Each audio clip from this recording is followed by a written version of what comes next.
Madame, monsieur, bonsoir. Au sommaire de cette édition du vendredi 2 juin, un hélicoptère pour inverser la courbe de l'insécurité en Sarthe. Une grosse opération de sécurité routière se déroulera tout le week-end et les infractions seront relevées du ciel avec l'utilisation d'un hélicoptère par la gendarmerie.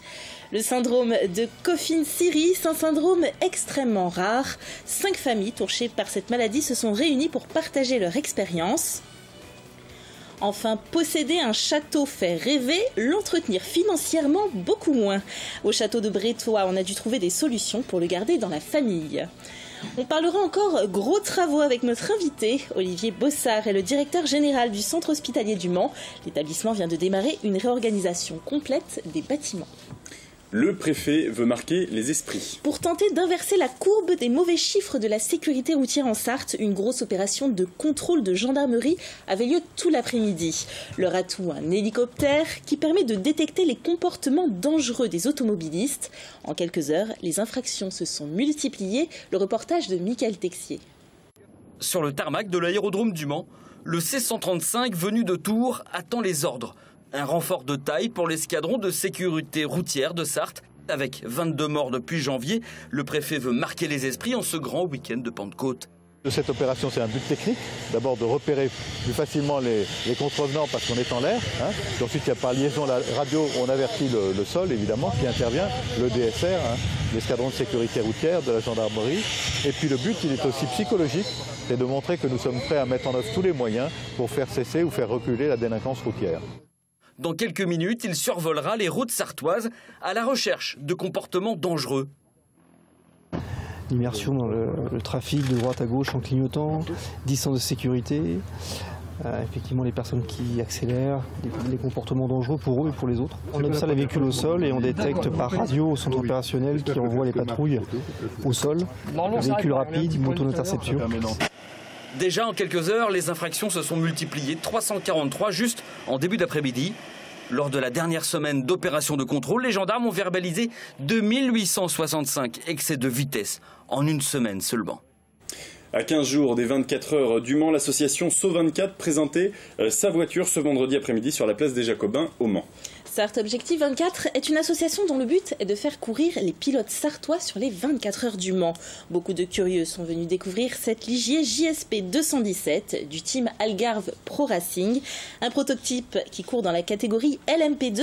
Elle sera pilotée par Mark Patterson, Matthew McMurray et le sartois Vincent Capillaire qui était présent pour faire découvrir sa voiture et signer quelques autographes. On écoute ce dernier, il est au micro de Antoine Besson et Audrey Isikel. La vocation de SO24, c'est vraiment de faire vivre les 24 heures, mais aussi d'exporter les 24 heures. On le fait dans des écoles, dans des entreprises.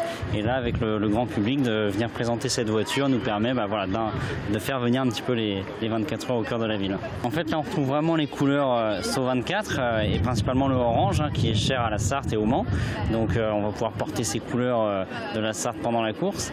Et puis voilà, on essaie de la distinguer un petit peu des autres. On va bien la reconnaître sur la piste. Il est l'heure d'accueillir à présent l'invité de ce journal, Diane. Oui, et c'est Olivier Bossard, le directeur général du centre hospitalier du Mans. Bonsoir. Bonsoir. Alors, le centre hospitalier vient de démarrer d'impressionnants travaux, mais au-delà des transformations matérielles, c'est toute une organisation qui va changer. Effectivement, ces travaux ont pour objectif de moderniser les modalités de prise en charge des patients pour les adapter à ce qu'elles doivent être dans un établissement de santé moderne des années 2020, c'est-à-dire substituer à l'hospitalisation traditionnelle, qu'on appelle l'hospitalisation complète, une hospitalisation de prise en charge sur des durées plus courtes, spécifiquement sur les journées, qu'on appelle l'hospitalisation de jour, puisque les pathologies évoluent, plus de patients chroniques qui justifient qu'on prenne en charge leur pathologie de façon itérative. Et puis parce que les techniques de prise en charge ont également beaucoup évolué et continuent de le faire, et que la médecine aujourd'hui permet cette prise en charge sur des durées beaucoup plus courtes. C'est-à-dire que quelqu'un qui devait avoir beaucoup d'opérations, qui devait rester normalement une semaine ou deux hospitalisé, va là rester seulement une journée et revenir plusieurs fois. On peut dire ça comme ça. Toute l'ambition du projet, effectivement, est d'organiser sur une journée dédiée l'ensemble des actes et prestations médicales et soignantes dont il doit bénéficier. Donc c'est un gros travail d'ordonnancement de la prise en charge, d'organisation de la prise en charge, de façon à faire en sorte qu'on parvienne à réaliser dans une journée complète l'ensemble des actes dont le patient doit bénéficier. Mais quel est l'intérêt de faire ça ? Mais d'abord, s'adapter aux techniques de prise en charge telles qu'elles existent aujourd'hui. Également faire en sorte que les patients soient pris en charge sur des durées plus courtes pour éviter les infections nosocomiales, comme ça arrive parfois dans les hôpitaux.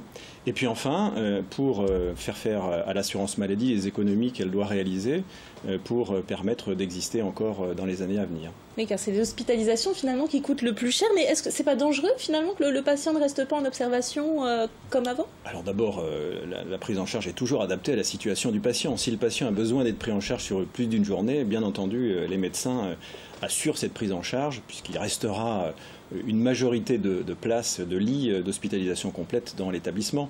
Donc bien entendu que la prise en charge s'adapte à la situation du patient et que le patient qui est pris en charge en hospitalisation de jour peut être pris en charge en une hospitalisation de jour et que celui qui ne peut pas en bénéficier n'est pas pris en charge dans ce mode de fonctionnement-là.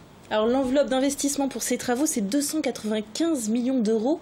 Où est-ce que vous avez trouvé cet argent? Est-ce que vous comptez sur les économies que vous allez réaliser? Alors d'abord, la situation financière de l'établissement est très saine. L'établissement a réalisé sur la décennie précédente un rétablissement de sa situation financière. Il a constitué des réserves qui lui permettent aujourd'hui de financer l'ensemble de ses travaux, qui ne sont pas d'ailleurs que des travaux, c'est aussi de l'équipement en matériel et en équipement médical qui est concerné par cet investissement. Et puis nous allons emprunter. Le centre hospitalier du Mans est un établissement très peu endetté. Et donc nous avons cette capacité d'emprunt qui nous permettra de financer ces travaux de façon à ce que le portage financier soit toujours supportable par l'établissement. Et alors ça va permettre plus de productivité, si je peux dire. Vous allez pouvoir accueillir plus de patients. Est-ce que ça, c'est pas plus compliqué finalement? Le personnel de santé est déjà assez chargé. Est-ce que ça ne va pas le charger en plus? Il n'y aura pas d'embauche supplémentaire? Alors effectivement, l'objectif c'est de maintenir les effectifs au niveau où ils sont aujourd'hui pour maintenir la situation financière de l'établissement. Mais non, l'objectif ce n'est pas de surcharger les équipes de soins, puisque au contraire, nous travaillons actuellement à organiser ces prises en charge avec les équipes elles-mêmes, qui définissent les parcours de soins des patients dans l'établissement, qui définissent les modalités selon lesquelles interviendront les différentes disciplines dans les séquencements de prise en charge, et justement par une meilleure organisation, en évitant ce que l'on appelle les irritants dans les travaux hospitaliers, c'est-à-dire le fait que les équipes de soins soient dérangées dans la prise en charge du patient. En évitant cela, au contraire, on améliorera à la fois les conditions de prise en charge du patient et les conditions de travail des équipes soignantes. Oui, ce sera un circuit plus logique en quelque sorte. C'est ça, exactement.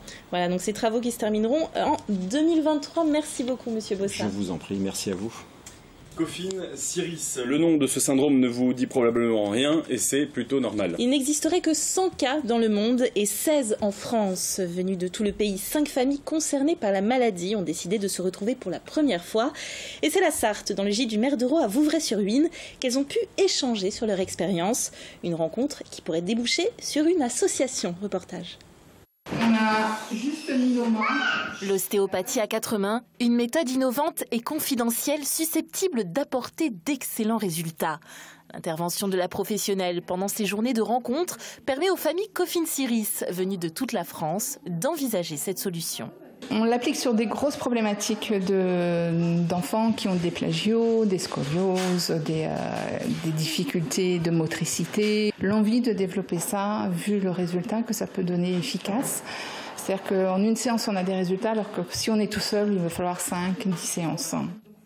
La maladie n'est connue que depuis 2012. Déficience intellectuelle, retard de développement, de langage, malformation, les symptômes sont multiples. Cette rencontre permet aux familles de sortir de l'isolement. On ne l'annonce même pas aux gens qu'on rencontre puisqu'on sait qu'il n'est pas connu, en tout cas pour l'instant, comme des syndromes qui sont plus connus que d'autres. Et du coup, là, en fait, effectivement, on trouve des gens pour qui, quand on parle d'un problème particulier ou d'un comportement, ah oui, on se retrouve, voilà, et puis on se donne des petites astuces aussi au quotidien. Là, on voit aussi l'évolution de chacun. On a vu l'exemple de lui qui est capable de faire des dictées, qui est capable de compter. Voilà, ça nous rend aussi optimistes à ce niveau-là. Maintenant, jusqu'où Lucia sera capable d'aller, aujourd'hui, personne... De cet échange pourrait naître une association.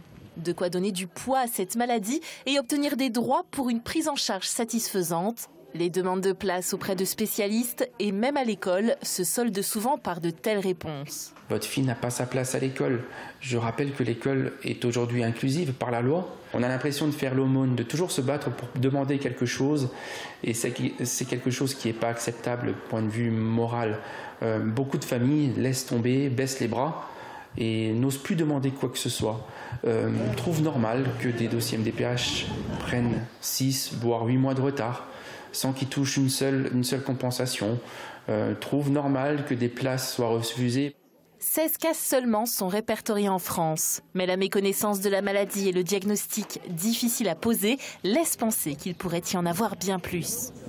Direction enfin Bélier, près de la Ferté-Bernard, où un château a besoin d'importantes rénovations. Pour garder ces grandes bâtisses souvent très coûteuses dans le cercle familial, les propriétaires n'ont parfois pas le choix et doivent leur trouver une deuxième utilité. Au château de Brétois, c'est bientôt une chambre d'hôte et même une salle de concert qui vont voir le jour. Les détails et les images de Mathias Hubert. Depuis 540 ans, le château de Brétois veille sur la tranquillité de la vallée de l'Huisne.